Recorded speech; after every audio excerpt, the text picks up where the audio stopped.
Hello, guys. Welcome back to it. Sportscast. This is Ty Hoffman. I'll not be joined by my colleague, Tavion Gibson, today because I'm doing basically the NBA and a little bit NFL. And Tavion really doesn't watch any NBA because he's really about football. But our first topic is NBA yesterday. There was six games. The Timberwolves one got canceled because of COVID. First game was Celtics versus Magic. The Celtics won 127-97 with no Jason Tatum. Their top three performers were Jaylen Brown, 21 points, 2 rebounds, 8 assists. He shot 50% from the field. Semi Ojeleye, he has 18.6 rebounds, 1 assist. He shot 60% from the field. Jeff Teague, 17 points, 1 rebounds, 2 assists, shot 50% from the field. Honorable mention, Taco Fall, 6 points, 5 rebounds, shot 100% from the field. Magic's top performers were Aaron Gordon, 17 points, 2 rebounds, 3 assists, shot 41% from the field. Nikola Vucevic, 15.6 rebounds, 4 assists, and shot 46% from the field. Kem Birch, 12 points, 12 rebounds, and 2 assists, shot 62% from the field. Our next game is Mavericks and Bucks. Bucks won 112-109. The Bucks' top three performers were Giannis Antetokounmpo, 31 points, 9 rebounds, 1 assist, 60% from the field. He shot 1 from 10 from the free throw line last night. He was shooting free throws after the game, trying to get that up, but if he wants to consistently be better, win the MVP again, go to the finals, he'll need to be making his free throws. Chris Middleton, 25 points, 8 rebounds, 6 assists, shot 40% from the field. He was 5 for 5 from the free throw line. Drew Holiday, 17 points, 3 rebounds, 5 assists, shot 46% from the field and 25% from beyond the arc on 1 for 4 from 3. Mavericks' top three performers were Luka Doncic, of course, 28 points, 9 rebounds, 13 assists, shot 50% from the field. Kristaps Porzingis, 15 points, 10 rebounds, 1 assist, shot 31% from the field. And Tim Hardaway Jr., 22 points, 6 rebounds, 0 assists, and shot 52% from the field. Next game is Knicks versus Cavs. 106-103 Cavaliers when they were only running an eight-man rotation. The Knicks' top three performers were Julius Randle, 28.6 rebounds, 6 assists, and shot 55% from the field. Emmanuel Quickly, 23 points, 5 rebounds, and 4 assists, shot 52% from the field. And R.J. Barrett, 20 points, 4 rebounds, 3 assists, and shot 58% from the field. Obi Toppin returned tonight. He only played 9 minutes, which I feel like those will go up over the time because he can be a big factor in that team. Cavaliers' top three performers, Andre Drummond had 33 points, 23 assists, 23 rebounds, and 3 assists, shot 55% from the field. He played 39 minutes a game without Sexland, Colin Sexton, Darius Garland, Kevin Porter, and Kevin Love. He was the next step up and did his job and helped his team win the game. C.D. Osman, 25 points, 3 rebounds, 5 assists, shot 50% from the field. Larry Nance Jr., 14 points, 9 rebounds, 5 assists, shot 60% from the field. Jazz versus Hawks. The Jazz won 116-92. The Jazz's top three performers were Donovan Mitchell, 26 points, 3 rebounds, 4 assists, shot 50% from the field. Rudy Gobert, 15 points, 13 rebounds, 1 assist, shot 85% from the field. Bojan Bogdanovic, 17 points, 3 rebounds, 1 assist, shot 50% from the field.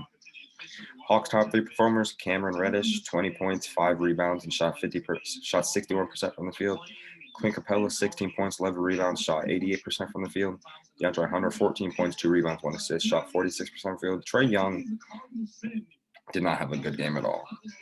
And I just wanted to point that out for anybody that was wondering. He had 4 points, 4 rebounds, 7 assists, and shot 9% from the field. 1 for 11, I'm pretty sure. Kings vs. Clippers, 138-100. Clippers win. The Clippers' top three performers were Kawhi Leonard, 27 points, 4 rebounds, 6 assists, shot 66% from the field. Paul George, 26 points, 4 rebounds, 2 assists, shot 57% from the field. Marcus Morris had 18 points, 1 assist, and shot 58% from the field. I feel like Marcus Morris should be rebounding because he's a big role player off the bench who's usually able to grab rebounds, but didn't grab any rebounds last time. I feel like he needs to get those numbers up on rebounds. The Kings' top three performers: Marvin Bagley, 20 points, 5 rebounds, 2 assists, shot 66% from the field. Rashawn Holmes, 17 points, 5 rebounds, 1 assist, shot 72% from the field. Harrison Barnes, 14 points, 6 rebounds, 4 assists, and shot 33% from the field. Lakers versus Pelicans game. I watched this game later because I was watching the Bulls game, and that's the last game we'll talk about. And I'll go into more depth with that game. So Lakers' top three, the Lakers won 112-95. The Pelicans had a lead at halftime and then just let it fall away as soon as LeBron got started. LeBron scored 21 points, 8 rebounds, and 11 assists, shot 54% from the field. He only shot 2 for 3 from the field with 10 points at halftime. He came up, scored 11 points, and that's one of the reasons why they won. Anthony Davis, 17.6 rebounds, 5 assists, shot 31% from the field. Montrezl Harrell, 16 points, 5 rebounds, 1 assist, shot 80% from the field. And the Pelicans' top 3 performers, Zion Williamson, 21 points, 12 rebounds, 4 assists, shot 47% from the field. Brandon Ingram, 20 points, 3 rebounds, 5 assists, shot 60% from the field. And Nickeil Alexander-Walker had 12 points, 3 rebounds, 2 assists, shot 60 from the field. This is the game that I watched fully last night. The Bulls versus Thunder. The Thunder won 127-125 in overtime. The Thunder's top 3 performers, Shai Gilgeous-Alexander, 22 points, 5 rebounds, 10 assists, 13 for 19 from the field. My bad. I had to fix the Shea points. He had 33 points, 5 rebounds, 10 assists, 13-19 from the field. That was his career high points. Luguentz Dort, he started off late. He started getting hot later when they needed him to, but I feel like if you were to get hotter before, the Thunder could have ran away with this game at halftime, which the Bulls basically did, but they blew the lead. 21 points, 8 rebounds, 0 assists, shot 46% from the field. Isaiah Roby, who fouled out towards the end, was a big factor in this and why they almost lost. 14 points, 4 rebounds, 3 assists, shot 50% from the field. Then the Bulls' top 3 performers, Zach LaVine, 35.7 rebounds, 6 assists, 8 from 14 from 3. He was 6 for 7 at half, I'm pretty sure, if I'm correct. I have notes pulled up right here. Hold on, let me check real quick. He shot 4 for 6 from 3, 5 for 7 from the field. Kobe White, 22 points, 9 rebounds, 7 assists. Patrick Williams, 14 points, 7 rebounds, 2 assists. Wendell Carter and Lauri Markkanen had more points than Patrick Williams, but I just feel like Patrick Williams shot more high percentage shots. He played amazing defense. He was grabbing rebounds. That's why I put him as a top performer. All right, so I have 5 bullet points. So first one is explanation of game. The Bulls had a 22-point lead at half. The reason why they lost is they stopped playing defense when they had that 22-point lead late in the third quarter. Or like midway through the third quarter, Thunder started hitting shots. They didn't know what to do. The Bulls need to be ready to transition back to defense. They really were not ready at all. They couldn't get back when they were getting easy layups scored on them. They started taking low percentage shots, fading threes very, very contested. One-handed floaters, off balance. The number one reason why the Bulls are losing this season is turnovers. They had 24 turnovers in this total game. Zach LaVine had the most, but they just need to work on turnovers. The younger guys need to cut more. From what I was watching, the younger Kobe White and Williams and Carter wouldn't cut earlier because Zach LaVine and Thaddeus Young were expecting cuts earlier, and they wouldn't cut. For the reason why the Thunder won is they started making big shots. Luguentz Dort, he had 15 points in the third quarter, and those were all from threes. Bulls want to step up on him. The role players started hitting key shots. Like Mike Muscala, he came in, hit the game-winning 3. Not really game-winning, but the go-ahead, and that's the thing that won the game. Another thing is good boxing out. They were amazing at boxing out. They were grabbing a lot of rebounds over 2-3 Bulls players. And another thing is the younger players were getting confidence. They were playing smarter, passing the ball, rebounding, shooting high percentage shots. And then the next one is Bulls' key to win in the future. Stop throwing turnovers. They are throwing the worst turnovers, getting the ball taken from them. They just need to hold the ball longer to think about what they want to do and then execute instead of throwing turnovers, throwing the ball out of bounds, throwing bullet passes, whatever. Another thing is stop stacking the paint with guards. When I was watching last night, at least Thunder missed like 15 shots that would have been rebounds and would have been big buckets, but they were stacking paint with guards, and the Thunder were rebounding over them because they were shorter. They couldn't get the rebound. Another thing is their switch defense. They keep on switching Wendell with guards. Wendell Carter cannot guard guards. He had 1 double block last night, and that's about really all he did with defense against the Thunder. And then the Thunder's keys to keep on winning. Smart shot selection. They had terrible shot selection in the first half. That's where they're on 22 points. But I feel like that's why they started winning, because they were taking smarter shots. And if they kept on doing that during games with this young core, they could start winning. Another thing is build up Pokusevski's confidence. He was shooting low percentage shots. He's very bad on offense. Like, he could not score last night. Couldn't really score this season, but he's been playing decent defense. And then another key is get Teo Maladone and Pokusevski started early. first quarter, 3 minutes left, 5 minutes left. Put them in, let them get started, build up their confidence a little bit more. And then the third thing is utilize Horford when he comes back. Use him like they use Isaiah Roby. Have him switch. Don't have him switch. Have him fight through screens if they set a screen on him, which I don't think they really do. Like, have them fight for that win. Al Horford is a big factor. He's a vet. He's one of the only veterans on the team. He will help out that team a lot when he comes back. Lauri Markkanen's return. He missed 7 games with a knee injury and COVID-19. He had 16 points on 5 for 14, which is 35%, and then 3 for 9 from 3, with 33%. He needs to start taking more high percentage shots. He was taking off the backboard floaters and heavily contested by 2 people, getting just people in his face. He needs to stop taking those shots. And what I think is if he starts taking 40 to 45, if he starts making 40 to 45% of his shots, the Bulls will start winning more. So if he hit half of those threes that he made, we would have won 4 overtime, and we would have won by like 15 at most. Last thing is, 22 halftime comeback. Started flopping, didn't know what they wanted to do, and they just couldn't guard Shea. Shea would cut. He would split the screens. He would split the defense. He would just do whatever he needed to do to get to the basket to score to help them win that game. And the Timberwolves and Grizzlies was postponed just till game time because Towns tested positive for COVID, which is very sad for him because he had his mom and 6 other family members pass away during that game.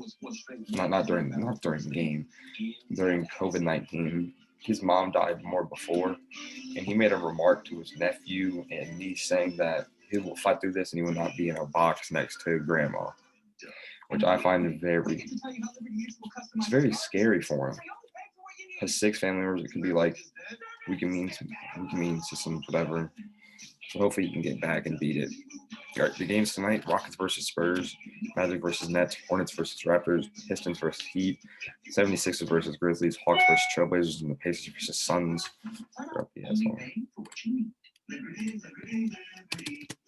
Suns game was postponed because the Suns have COVID cases in their facility and they do not want to risk giving that to somebody else. Okay, and then the NFL.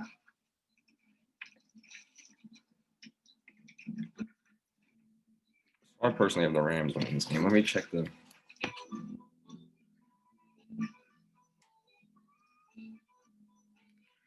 I'm trying to find out the. All right, so.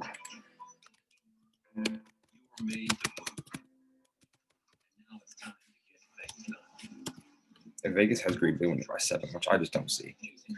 The Rams are going to win with defense.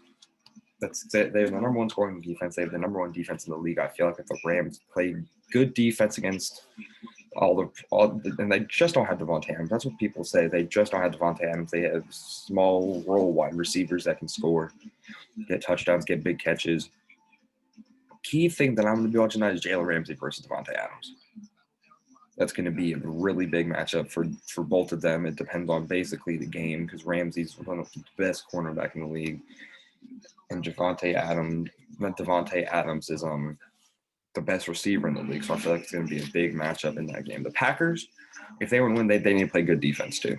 I'm not saying that the Rams' offense is good because Jared Goff is not that good of a quarterback, but I'm just saying it will be a big key matchup in the success of the Packers. That game is at 3:35 Central Time, 4:35 Eastern Time. If you guys are wanting to watch that, Bills versus Ravens. Then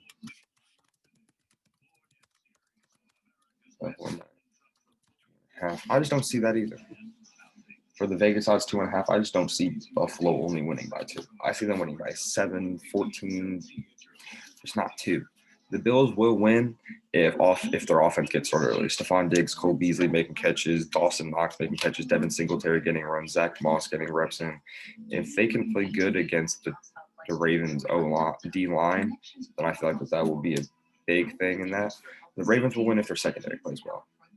Their secondary played amazing against the Tennessee Titans last week. In the second half, they didn't play good in the first half. But the Bills have better receivers than the Titans. So I feel like that will be a key thing in that matchup too. And both teams can win if the edge rushers can get past their line, keep their quarterback in the pocket. Because Lamar Jackson is obviously the best scrambling quarterback, and also Josh Allen with the size, he can still run fast. He can do whatever he wanted. He do what he wants to do with the ball. And then two news around the NFL. The Texans GM says he wants Deshaun Watson involved in the hiring process for a new head coach, so he will stay so he can get the head coach that he wants. And that could be just like on the Steve Nash situation in Brooklyn. Kyrie wanted Nash. He doesn't like how he's running and now he's not playing, which Deshaun Watson could do that, could get a coach that he wants, wouldn't coach well, then he would just want to leave. And then the last thing is a key injury for Kansas City.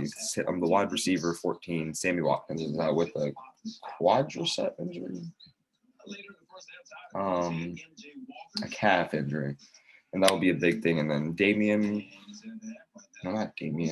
Clyde Edwards-Helaire could be coming back. He's questionable with ankle injury. He's been out since week.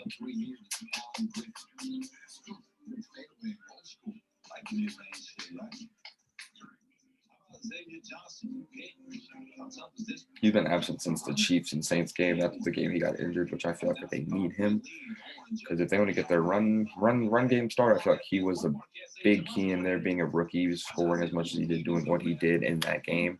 Like that's how they will win. Yeah, tomorrow I'll make a video about the NBA today, and then I'll make a preview about the Browns and the Chiefs game, and then Buccaneers and Saints game. So if you guys enjoyed, like the video, subscribe, and I'll see you guys later.